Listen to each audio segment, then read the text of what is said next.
الحمد للہ وحدہ والصلاة والسلام علی من لا نبی بعد اعوذ باللہ من الشیطان الرجیم بسم اللہ الرحمن الرحیم رب زدنی علما نافعا وعملا صالحا ورزقا طیبا واسعا وشفاء من کل داء۔ الحمدللہ ہر والدین کی یہ دلی خواہش ہوتی ہے کہ ان کی اولاد دنیا آخرت میں کامیاب ہو، علم میں برکت پائے اور اپنی تعلیم میں نمایاں مقام حاصل کرے۔ آج میں آپ کے لیے ایک ایسا آزمودہ عمل لے کر آیا ہوں جو قرآن و حدیث کی روشنی میں نہایت مؤثر ہے۔ یہ عمل انشاءاللہ آپ کی اولاد کی تعلیمی کامیابیوں کو بلندیوں تک پہنچا دے گی۔ وظیفے کا تعارف کیا ہے؟ وظیفہ یہ ہے کہ یہ عمل بہت آسان ہے اور ہر ماں باپ اپنی محبت اور یقین کے ساتھ کر سکتے ہیں۔ آپ نے روزانہ 313 مرتبہ رب زدنی علما رب زدنی علما رب زدنی علما پڑھنا ہے۔ یہ دعا قرآن کریم کی سورۃ طٰہٰ آیت نمبر 114 میں آئی ہے۔ یہ دعا خود اللہ تبارک و تعالی نے اپنے محبوب نبی کریم صلی اللہ علیہ وسلم کو تعلیم فرمائی کہ آپ علم میں اضافے کے لیے یہ دعا پڑھیں۔ وظیفے کا طریقہ کار کیا ہے؟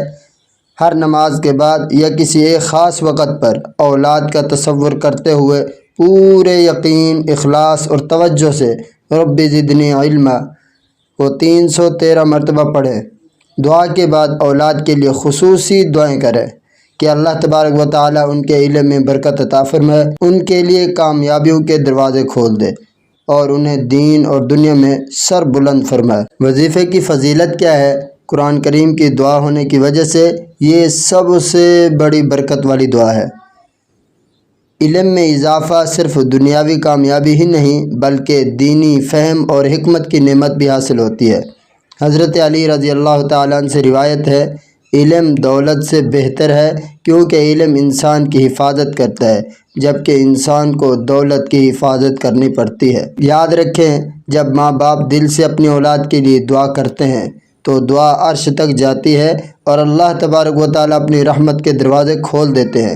یہ عمل ایک بہترین موقع ہے اپنے بچوں کے تعلیمی مستقبل کو سنوارنے کا۔ یقین کے ساتھ پڑھیں، دل سے دعائیں کریں، انشاءاللہ تعالی آپ خود اپنی اولاد میں علم، فہم اور کامیابی کے انوکھے اثرات دیکھیں گے۔ تو آئیے آج ہی سے یہ عمل شروع کیجئے، اللہ رب العزت پر بھروسہ کیجئے اور اپنی اولاد کے روشن مستقبل کے لیے دعا کا یہ قیمتی ہتھیار استعمال کیجئے۔ اللہ تبارک و تعالی ہم سب کی اولاد کو دین اور دنیا میں کامیابی عطا فرمائے۔ میرے واسطے دعا کیجئے۔ میں آپ سب کا محمد صداقت اللہ۔